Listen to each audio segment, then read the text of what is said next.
Hello everyone, this is Govind sir. Welcome back to lecture number 13. Continuation of 4th chapter projectile section. Today we are going to solve numerical based on projectile. In last class also we did some numerical based on projectile. Today we will continue with that one. So today's questions are a little tricky. कुछ question straight forward है, कुछ question tricky है. So will see कि जहां पे tricky questions है उस जगह में क्या करना है और कैसे करना है. So when we are talking about this formula and all, तो जो रेंज का फॉर्मूला है या टाइम ऑफ फ्लाइट का फॉर्मूला वो आपको पता है 2u sin थीटा अपॉन जी होगा. ये टाइम ऑफ फ्लाइट का फॉर्मूला है, ठीक है. और अगर हमने हाइट का फॉर्मूला ले लिया तो मैक्सिमम हाइट का formula u square sine square theta upon 2g हो जाएगा, ठीक है. रेंज का फॉर्मूला क्या है? रेंज का फॉर्मूला होता है u square the sine 2 theta upon g. ये रेंज का फॉर्मूला है. और कौन सा फॉर्मूला फॉर मैक्सिमम रेंज? जब मैक्सिमम रेंज होगा तो वो क्या आर मैक्स की वैल्यू क्या होगी? Is equal to u square upon g. ये फॉर्मूले हम यूज करेंगे आज के न्यूमेरिकल के लिए, ठीक है. सो हम स्टार्ट करते हैं फर्स्ट क्वेश्चन से. अभी देखिए जो क्वेश्चन नंबर 1 है, ये क्वेश्चन थोड़ा सा ना रीड करने पे एक्सेप्ट करने के लिए थोड़ा डिफिकल्ट होगा आपके लिए. एक्सेप्ट करना डिफिकल्ट होगा बिकॉज क्वेश्चन का फॉर्मेट ही कुछ इस तरह से दिया है. लेकिन हम इसलिए करना जरूरी समझ रहे हैं क्योंकि आपको एग्जाम में क्वेश्चन उसी तरीके से भी पूछ सकता है. क्योंकि क्या है, ये बहुत सारे रेफरेंस बुक में क्वेश्चन दिया हुआ है, तो आई थिंक शायद क्वेश्चन आपको उसी पैटर्न में आए, तो there should not be confusion. अगर आप क्वेश्चन उस टाइम पे एक्सेप्ट नहीं कर पाओगे तो will be very difficult. Question क्या दिया है? A boy stands at 39.2 metre from a building. तो आप इमेजिन करो, कोई बिल्डिंग आप इमेजिन कर लो, ठीक है. ये बिल्डिंग हमने इमेजिन कर लिया. एंड अ बॉय स्टैंडिंग, मतलब boy standing at a distance of 39.2. ये बिल्डिंग से 39.2 मीटर डिस्टेंस पे खड़ा है बंदा, ठीक है. फिर क्या बोला इन्होंने? And throws a ball which just passes through a window of 19.6 metre above, ठीक है. तो अब ये ना यहां से बंदा बॉल फेंकता है, ठीक है, जो 19.6 metre above 19.6 metre above from the ground window से पास होता है. Calculate the velocity of projection of the ball. और आपको ना वेलोसिटी ऑफ प्रोजेक्शन कैलकुलेट करनी है, ठीक है. सो अब ना देखो ये विंडो से पास हो रहा है, तो आपको समझना कैसा है कि देखो अब इसको ना आप कंप्लीट प्रोजेक्टाइल इमेजिन करो नहीं करो वो आपके ऊपर डिपेंड करता है. लेकिन यहां पे हमें समझने वाली बात क्या है कि अगर मान लो ये विंडो नहीं होता तो ये बॉल कैसे ट्रेवल कर रहा होता? तो बॉल तो ऐसे ट्रेवल करेगा, correct. And what will be the remaining distance travel? So जितना डिस्टेंस वो ना लेफ्ट हैंड साइड में ट्रेवल करेगा उतना डिस्टेंस यहां से मैक्सिमम हाइट तो ये होगा, ये मैक्सिमम हाइट है. विंडो से पास हो रहा है मतलब ये मैक्सिमम हाइट हो गया, करेक्ट. अब उसके बाद क्या होगा? It will start going down. तो जो रिमेनिंग जो डिस्टेंस होगा वो कितना होगा? 39.2 मीटर होगा. Is that clear? सो अब इस हिसाब से अगर हम देखें तो यही पर्टिकुलर पॉइंट है जो आपके लिए ना एक्सेप्ट करना बड़ा डिफिकल्ट हो सकता है कि फॉर एग्जांपल कि ना विंडो से थ्रो किया. क्योंकि कभी कभी क्या होता है ना, लोग ना देखो आप इमेजिन करते हो कि विंडो से पास होकर जब उस साइड जाएगा तो क्या हो सकता है दैट वी डोंट नो. हो सकता है कि बॉल यहां पे ना कोलाइड होकर रुक जाए. बट अगर मान लो कि ये विंडो से पास हो रहा है, इसका मतलब ना जब अगर प्रोजेक्टाइल कंप्लीट कर रहा होता तो यहां तक पहुंचता. हमको उस माइंडसेट के हिसाब से जाना है. Is that clear?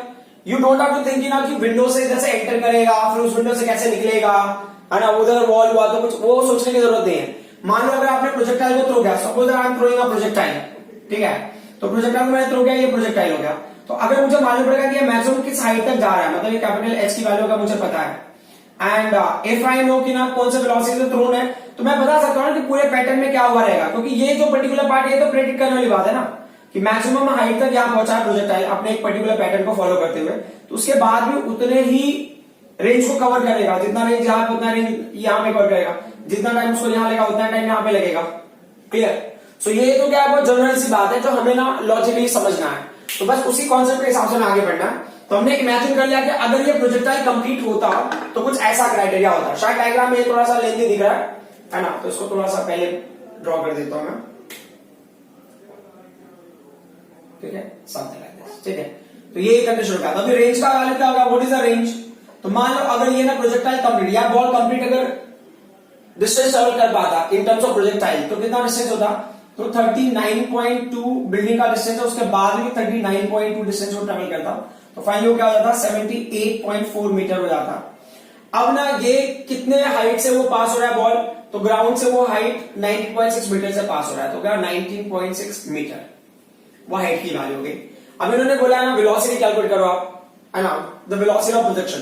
तो अब हम देख लेते हैं ना वेलोसिटी ऑफ प्रोजेक्शन के लिए। यहाँ पे देखो मेरे पास दो ऑप्शन है, हाइट की वैल्यू भी दिया इन्होंने और रेंज का वैल्यू हमको पता चल गया। तो हम ना यहाँ पे देखो, तो अगर मैं हाइट और रेंज से फाइंड आउट करता हूँ, एच और आर की वैल्यू दोनों में दिया हुआ है, जी की value automatically no, you square की वैल्यू दोनों में फाइंड आउट करना, बट क्या थीटा इज ऑल्सो अननोन, है ना।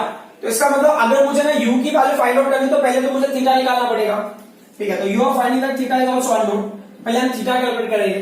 थीटा कैसे कैलकुलेट करेंगे, तो ये बेटर होगा कि आप ना सिंपलेस्ट फॉर्मूला लो। तो आर और एच दिया हुआ है, तो थीटा कैसे निकालोगे, तो हमारे पास फॉर्मूला था ना टेन थीटा वाला formula, tan theta is equal to 4 times height upon range, clear.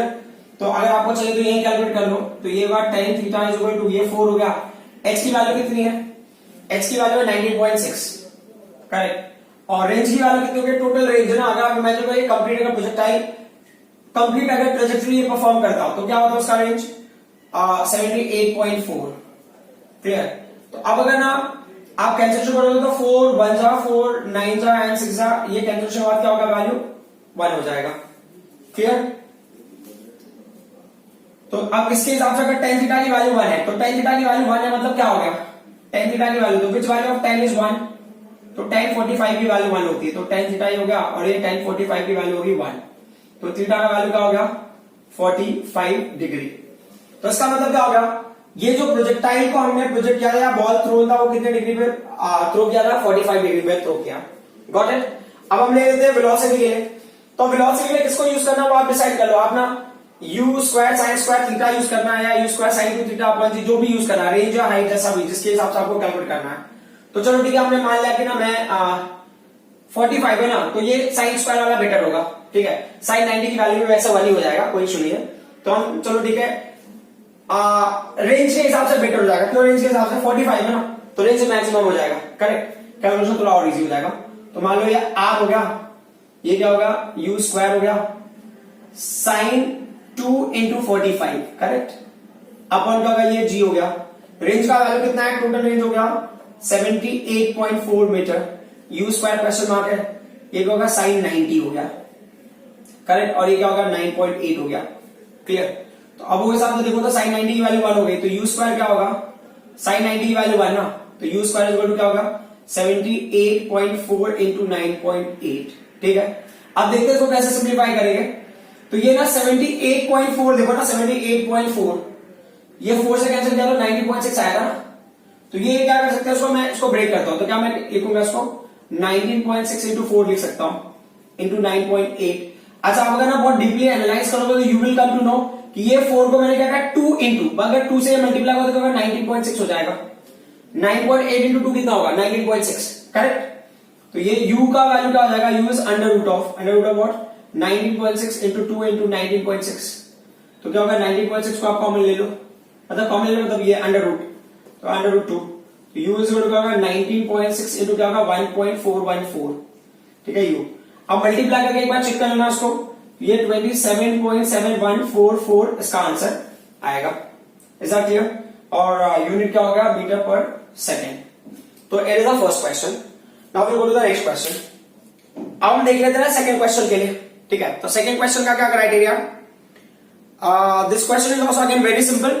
जो हमने पहले क्वेश्चन किया ना ये उसी से लिंक्ड है, पर थोड़ा सा ना एक प्रैक्टिस के हिसाब से हो, थोड़ा लॉजिकली बहुत थोड़ा सा ट्विस्टेड है ये, तो देख लेते हैं कि क्या करना है इस केस में। क्वेश्चन में क्या दिया इन्होंने, a ball is kicked at an angle of 30 degree with the vertical, ठीक है।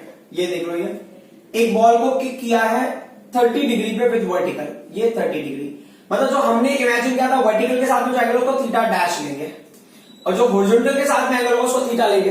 तो अगर वर्टिकल के साथ में एंगल दिया तो कैसे निकालेगा हॉरिजॉन्टल के साथ में, तो ये वर्टिकल और हॉरिजॉन्टल के बीच का एंगल 90 होता है, तो 90 माइनस थीटा डैश, तो कितना हो जाएगा ये 90 माइनस 30, तो ये कितना हो जाएगा 60 डिग्री, करेक्ट, कोई इश्यू नहीं इसमें। आगे क्या दिया, देखो horizontal component of velocity is 19.6 metre per second, horizontal component of velocity, तो देखो ये क्या है, ये वेलोसिटी u है, हॉरिजॉन्टल कंपोनेंट वेलोसिटी का क्या है u cos थीटा, और वर्टिकल कंपोनेंट क्या वेलोसिटी का u sin थीटा। क्वेश्चन में क्या बोला इन्होंने, horizontal component of velocity is 19.6, metre per second. ठीक है, हॉरिजॉन्टल यू कॉस थीटा की वैल्यू दिया इन्होंने। ठीक है, अब क्या बोल रहे हैं, find the maximum height and horizontal range. तो मैक्सिमम हाइट मतलब एच की वैल्यू कैलकुलेट करनी है आपको और आर की वैल्यू कैलकुलेट करनी है। तो मैंने ये जो है ना, ये थोड़ा सा क्वेश्चन यहां पे सिर्फ ना डेटा के लिए मैंने ना ये एक्सप्लेन किया, मतलब कैसे हम ना डेटा टर्म निकालते हैं इसमें, कि डेटा को हम कैसे सिंप्लीफाई करके निकालते हैं, क्योंकि हाइट एंड रेंज तो आप इजीली कैलकुलेट कर सकते हो, it's not that difficult task. तो अभी देख लेते हैं यहां पे। तो इस पर्टिकुलर पॉइंट के हिसाब से अगर हम आगे बढ़ते हैं तो हमें वैल्यू क्या मिला। सो हम पहले ना यू कॉस थीटा से सिंप्लीफाई करने की कोशिश करते हैं। तो हमारे पास क्या है, यू कॉस थीटा की वैल्यू क्या है हमारे पास, यू कॉस थीटा की वैल्यू है 19.6। क्लियर। अब अगर बहुत डीपली आप ऑब्जर्व करोगे तो कॉस थीटा की वैल्यू हमको क्या है पता है, थीटा की वैल्यू क्या 60 है। तो ये क्या हमने लिखा यहाँ पे कॉस 60। अच्छा, कॉस 60 की वैल्यू कितनी होती है, what is the value of cos 60। Cos 60 की वैल्यू होती है 1/2, कॉस 60 इज 1/2, तो ये 19.6। तो अब ये u की वैल्यू क्या हो जाएगी 39.2 multiply 2 6 12 and 39.2 metre per second. तो ये हो गया आपका वेलोसिटी का वैल्यू। ये u cos theta is equal to 19.6 है, तो इसमें cos थीटा की वैल्यू पुट के हमने u की वैल्यू निकाली। क्यों u की वैल्यू निकाले, क्योंकि आप हाइट ले लो या रेंज ले लो, आपको u की वैल्यू तो चाहिए हर किसी केस में। तो that's why I try to find out the actual velocity with which it was projected. अब क्या करना है, थीटा का वैल्यू भी पता ही आपको, तो अभी हाइट की वैल्यू पहले कैलकुलेट करके देख लेते हैं। तो x का वैल्यू क्या हो गया, x is equal to u square sine square theta upon 2g। ये पे कैलकुलेशन कर लेते हैं। तो u का वैल्यू कितना मिला हमको, u का वैल्यू मिला 39.2। तो हम लिखेंगे यहाँ पे 39.2 into 39.2 into sine square 60 upon 2 into 9.8। तो अब अगर ना 9.8 फोर होता है 39.2, तो अभी 2 को इससे कैंसिल करोगे तो ये 2 हो जाएगा। तो अगर आप लॉजिकली बहुत ध्यान से देखोगे तो you will come to know कि ये जो वैल्यू है कितना है 78.4 हो जाएगा ना, ऐसा मल्टीप्लाई होके, correct.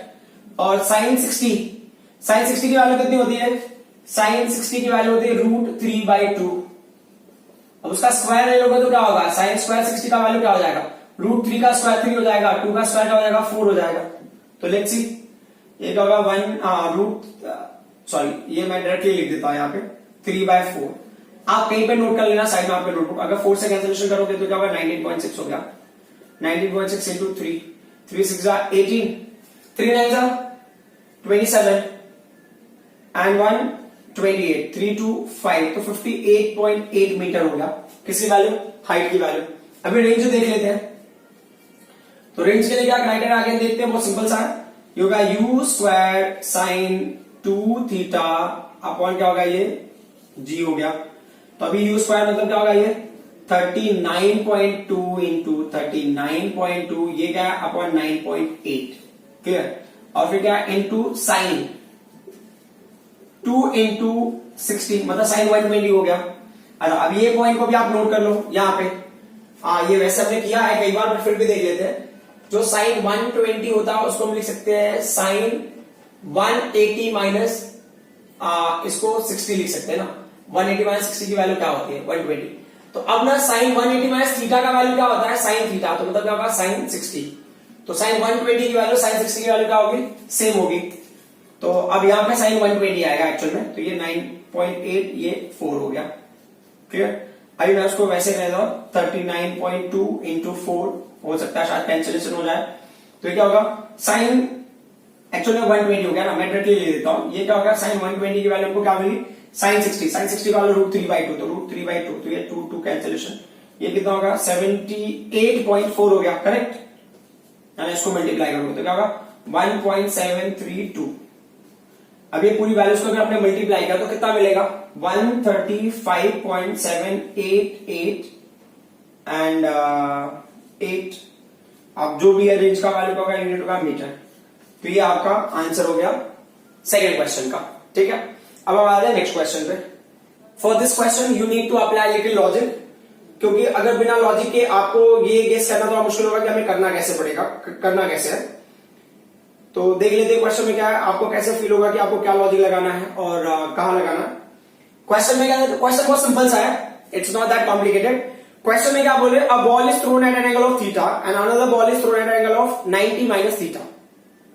with the horizontal direction from the same point with velocity 39.2 metre per second. मतलब मेरा अजम्पशन है कि चलो ठीक है, थीटा 1 की वैल्यू को मैंने थीटा ले लिया, थीटा 2 की वैल्यू को मैंने 90 माइनस थीटा ले लिया, ठीक है, कभी जरूरत पड़ेगा तो। दोनों के लिए वेलोसिटी सेम है जिसकी वैल्यू का 39.2 मीटर पर सेकेंड है, ठीक है। फिर क्या बोल रही है, the second ball reaches 50 metre higher than the first ball. मतलब जो फर्स्ट बॉल का हाइट होगा, मान लो कि ना फर्स्ट बॉल का हाइट h होगा, तो जो सेकेंड बॉल का हाइट है वो क्या होगा, जो पहले बॉल का हाइट था उसमें 50 ऐड हो गया। क्लियर। अभी क्या बोल रहे हैं, फाइंड द इंडिविजुअल हाइट्स। अब इसका मतलब क्या होगा, हमको h1 और h2 की वैल्यू क्या करनी है, कैलकुलेट करनी है। तो h1 क्वेश्चन मार्क है एंड h2 क्वेश्चन मार्क है। तो अब यहां पे एक सिंपल सी बात जो मुझे समझ में आ रही है वो ये है कि हमको हाइट का फॉर्मूला यूज करना है। अब ना एक और चीज है जो आपने नोट कर लोगे तो आपके लिए अच्छा होगा, साइन 90 माइनस अगर थीटा है, साइन 90 माइनस थीटा है अगर आपके पास, ठीक है, तो उसको ना आप कॉस थीटा में लिख सकते हो। Is that clear. तो ये वैल्यू या साइन स्क्वायर 90 माइनस थीटा है तो वो क्या होगा, कॉस स्क्वायर थीटा हो जाएगा। ये आप याद रख लेना इस न्यूमेरिकल के लिए। सो अब यहां पे क्या होगा value, so when we are going ahead then criteria is very simple. आपको क्या करना है, हाइट का वैल्यू आपको पता है तो हमने h1 ले लिया, तो h1 का वैल्यू क्या होगा, u स्क्वायर, वेलोसिटी तो सेम है, फिर साइन स्क्वायर हो गया, क्या होगा, थीटा होगा ना, हाइट का मैं फॉर्मूला ले रहा हूं, अपॉन क्या होगा, ये 2g हो गया। h1 की वैल्यू को हम h ले रहे हैं, u स्क्वायर है, साइन स्क्वायर ये क्या है, थीटा अपॉन क्या हो जाएगा, ये 2g हो जाएगा। This is what equation number 1। Clear. अब हम आगे बढ़ जाते हैं सेकेंड वाले कंडीशन के लिए। फॉर सेकेंड हाइट h2 की वैल्यू क्या है, h2 की वैल्यू अगर आप देखो तो h2 के लिए u स्क्वायर की वैल्यू तो सेम रहेगी, है ना, velocity same for both projection, but क्या एंगल की वैल्यू डिफरेंट है। ये साइन स्क्वायर है, क्या है, 90 माइनस थीटा है, अपॉन क्या है, ये 2g है। जहां तक हमको पता है h2 का वैल्यू क्या है, h2 का वैल्यू h प्लस 50 है, ठीक है, तो हमने ले लिया h प्लस 50 हो गया h2 का value, u square will be u square, sine square 90 minus theta में into what, cos square theta, cos square theta upon क्या हो जाएगा, ये 2g हो जाएगा। इसको आप ले लो इक्वेशन नंबर 2। अब देखो यहाँ पे ना एंगल भी हमको नहीं पता और हाइट कैलकुलेट करने के लिए बोला है इन्होंने, तो इट्स बेटर ना, देखो अगर आपको ध्यान से देखो साइन स्क्वायर थीटा और ये cos स्क्वायर थीटा, तो साइन स्क्वायर थीटा और cos स्क्वायर थीटा को कैसे ट्रीट करोगे कि वो वैल्यू नेगलेक्ट हो जाएगी या 1 हो जाए। तो अगर आपको याद होगा sign square theta plus cos square theta की वैल्यू 1 होती है, तो मतलब क्या होगा, अगर मैंने राइट हैंड साइड की वैल्यू इस इक्वेशन को इसका ऐड कर दूं तो शायद मुझे मिल जाए। तो क्या करना है, मैं करस्पॉन्डिंग साइड्स को ऐड कर देता हूं, तो क्या होगा, करस्पॉन्डिंग साइड मतलब 1 को आप 2 से ऐड कर दो।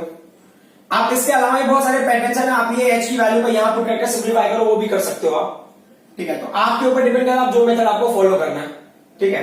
तो बट अभी मुझे लग रहा है कि ये बेटर ऑप्शन है, तो मैंने क्या किया, यहाँ पे ये h को यहाँ पे h प्लस 50, ठीक है, जैसा आप समझ लो ना, ये h की वैल्यू आपको बताया, तो यहाँ पे u square sine square theta 2g और उसके साथ में ऐड कर सकते थे आप, ठीक है।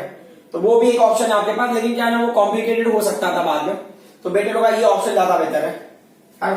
तो ये होगा h plus 50 is equal to, ये क्या हो गया, ये h की वैल्यू, ये u स्क्वायर हो गया साइन स्क्वायर थीटा अपॉन क्या होगा, ये 2g हो गया, है ना, प्लस इसका right hand side value u square हो गया cos स्क्वायर थीटा अपॉन क्या होगा, ये 2g हो गया। तो this value is 2h plus 50 हो जाएगा। क्लियर। इक्वल टू यहां पे u स्क्वायर को हमने कॉमन ले लिया, 2g को कॉमन ले लिया, ब्रैकेट में क्या बचा हमारे पास, sine square theta plus cos square theta, sine square theta plus cos square theta. तो अब चीजें बहुत सिंपल हो गई ना, sine square theta plus cos square theta की वैल्यू 1 हो जाएगी, तो क्या 2h plus 50 is equal to u square upon 2g, correct, ये वैल्यू 1 हो गई, correct, this value into into 1। तो मैं वो मेंशन करने की जरूरत नहीं है, अभी मैं बता दे रहा हूं आपको, तो आप समझ जाओ, साइड में आप लिख लेना। तो अब इनकी वैल्यू पुट कर लेते हैं, तो ये 2h प्लस 50, u की वैल्यू कितनी हमने निकाला है मतलब u की वैल्यू दिया 39.2 इंटू 39.2 डिवाइडेड बाय 2 इंटू 9.8, 9.8 4 जा एंड 2 जा। तो अब देख लो यहाँ पे चीजें काफी सिंपल हो गई। तो इसका मतलब क्या होगा, 2h प्लस 50 का वैल्यू कितना मिल रहा है हमको, ये 2 से मल्टीप्लाई आएगा 39.2, तो क्या होगा 78.4 मिलेगा। तो 2h की वैल्यू क्या होगा 50 विल कम दिस साइड, तो ये क्या होगा 78.4 माइनस 50 है ना, how much do we get, तो 2h इज इक्वल टू ये कितना हो जाएगा 28.4। अब अगर ये ना x से डिवाइड कर दो इसको आप, है ना, x से अगर डिवाइड कर दोगे तो क्या मिलेगा आपको, ये 1 4 और ये 2 मिला, है 14.2 मीटर। ये किसकी वैल्यू हो गई, h1 की वैल्यू हो गई, h1 इज 14.2 मीटर ना, क्योंकि h1 की वैल्यू हमने h लिया हुआ है, और बहुत सा वैल्यू h2, h2 पे देख लेते ना, h2 क्या है, h2 is h plus 50, h2 की वैल्यू क्या है h प्लस 50 है, तो h की वैल्यू कितनी मिली हमको 14.2 प्लस 50 मिला है, तो ये 4 हो गया, ये 64.2 मीटर, ठीक है। तो फर्स्ट बॉल जो है ना कितने हाइट पे जाएगा 14.2 मीटर हाइट पे, और जो सेकंड बॉल है कितने हाइट पे जाएगा 64.2 मीटर हाइट पे। So it's not that complicated, आपको बस क्या है थोड़ा सा लॉजिकली समझना है, then you can get these answers, ठीक है। अब हम आ जाते हैं नेक्स्ट क्वेश्चन पे। Again very interesting question, question क्या दिया इन्होंने, they are saying if capital R is the horizontal range for theta inclination and h is the maximum height reached by the projectile, show that maximum range is given by, show that, ये point important है, show that maximum range is given by, मतलब r max is given by, r max की value कैसे क्या है, is given by r square 8h plus 2h, clear, ठीक है। सो अब हम क्या करते हैं, सबसे पहले ना यहां पे r की वैल्यू चाहिए, h की वैल्यू चाहिए, तो वो सारी वैल्यूज हमें पता होना चाहिए। प्लस अब यहां पे जब आप स्टार्ट करते हो तो पहला पॉइंट है आपको r मैक्स का जनरल वैल्यू क्या है, r मैक्स का वो आप समझ लो, तो सिंस r मैक्स ये दिख रहा है आपको, r मैक्स की वैल्यू क्या है u स्क्वायर अपॉन g, तो सिंस आप लिखोगे यहां पे since r max is equal to u square upon g, ये हमारा क्वेश्चन नंबर 1, क्लियर। दूसरा क्या है, आप वो क्वेश्चन के हिसाब से ले लो, सिंस क्या हो गया are square upon 8h plus 2h। अब इसको हम सिंप्लीफाई करें, ठीक है, तो r की वैल्यू क्या होगी, देखो अब यहाँ पे ना अननेसेसरी स्टेप बढ़ाना है तो आप कर सकते हो, या तो आप डायरेक्टली भी कर सकते थे, मैं बता दो कहां से आप स्टेप को स्किप कर सकते हो। तो ये होता है u होगा, ये u हो गया u स्क्वायर साइन 2 थीटा हो गया, करेक्ट, अपॉन g उसका होल स्क्वायर, अपॉन ये 8 हो गया, h का वैल्यू क्या है u स्क्वायर होगा साइन स्क्वायर थीटा होगा, अपॉन क्या होगा ये 2g होगा, है ना, वहां पे देख लो आप, h एंड r के फॉर्मूले, प्लस ये 2 हो गया h का फॉर्मूला क्या u square sine square theta, upon क्या होगा ये 2g हो गया, करेक्ट। तो वही हिसाब से देखो तो ये 2 और ये 2 क्या हो जाएगा, कैंसिल हो जाएगा। हाँ, अब इस बात को हम थोड़ा एनालाइज करने की कोशिश करते हैं, इसको सिंप्लीफाई करोगे तो क्या होगा, ये u स्क्वायर हो गया, करेक्ट, इनटू साइन 2 थीटा को हमें क्या करना है, इलेबोरेट करने की जरूरत है, क्योंकि साइन 2 थीटा का फॉर्मूला आपको पता है, तो साइन 2 थीटा को हम क्या लिखेंगे, it is 2 sine theta into what cos theta, correct, और ये पूरे का क्या होगा स्क्वायर हो जाएगा, ठीक है, या ये अपॉन जी भी हमें लेना, अपॉन जी ये पूरे का होल स्क्वायर, ठीक है, अपॉन ये क्या होगा 8 इंटू, या चलो ठीक है, अगर आपको कैंसिलेशन करना हो तो यहाँ पे ये जरा 2 4 जा हो गया ना, 2 4 जा, तो ये क्या हो जाएगा 4u square sine square theta हो गया, करेक्ट, प्लस वहां पे कैंसिलेशन हो गया तो क्या बचा हमारे पास u square sine square theta बचा, ठीक है। अब हम इसको ना एनालाइज करने की कोशिश करते हैं, what will happen in this case, ठीक है। अच्छा ये पॉइंट पे हमने ये g की वैल्यू को यहाँ पे मिस कर दिया, तो ये अपॉन g, ठीक है, दैट शुड नॉट हैपन, कि आपको वैल्यू भूल जाओगे तो ज्यादा पंगा हो जाएगा आपके साथ में। सो अब ये क्या हो गया स्क्वायर लेंगे, तो हमने u का स्क्वायर लेंगे ना, ऑलरेडी u स्क्वायर है उसका स्क्वायर लेंगे तो होगा ये u रेज टू 4 हो जाएगा, करेक्ट, इनटू 2 का स्क्वायर क्या हो जाएगा 4 हो जाएगा, फिर क्या है साइन थीटा का स्क्वायर क्या होगा साइन स्क्वायर थीटा होगा, कॉस थीटा का स्क्वायर क्या होगा कॉस स्क्वायर थीटा होगा, अपॉन क्या होगा ये जी स्क्वायर हो गया, करेक्ट। अब मैं यहाँ पे ये स्टेप को डायरेक्टली इन्वर्ट कर देता हूँ ना, ये इसको आपने सिंप्लीफाई किया, ये वैल्यू इन्वर्ट हो जाएगी, इन्वर्ट हो गई तो क्या होगा ये जी हो गया, अपॉन क्या होगा 4 हो गया, यू स्क्वायर हो गया साइन स्क्वायर थीटा हो गया, करेक्ट। अच्छा यहाँ पे ये वैल्यूज में क्यों छोड़ दिया पता नहीं, u square upon sine square theta upon g, तो u square sine square theta upon g. अब देखते हैं क्या क्या कैंसिलेशन होगा इसमें, देख लो आप एक बार वैल्यूज को फिर से समझ लो। पहले मैंने क्या किया, आर की वैल्यू को पुट किया, उसको स्क्वायर ऐसे रहने दिया मैंने, 8 टाइम्स जो x का वैल्यू वो पुट किया प्लस 2 x का वैल्यू पुट किया।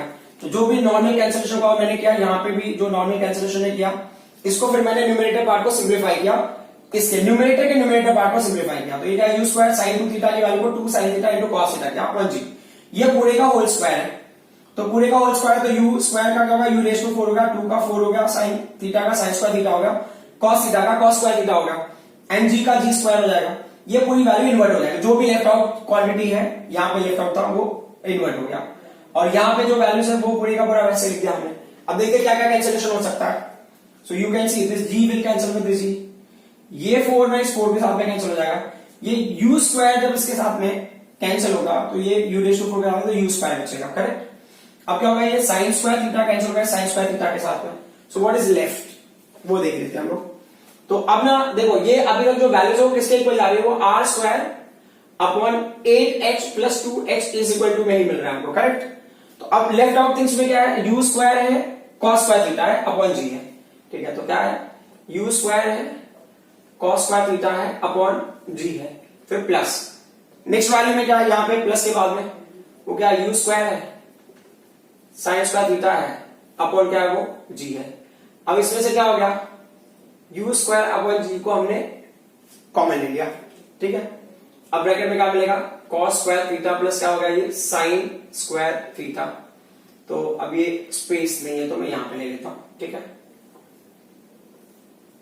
सो अब ये क्या कंडीशन है, अब फिर मिलेगा आपको are square upon 8h plus 2h का वैल्यू किसके इक्वल हो गया, तो ये हो गया u square upon g, cos square theta plus sine square theta की वैल्यू क्या होगी, वो 1 होगी, करेक्ट।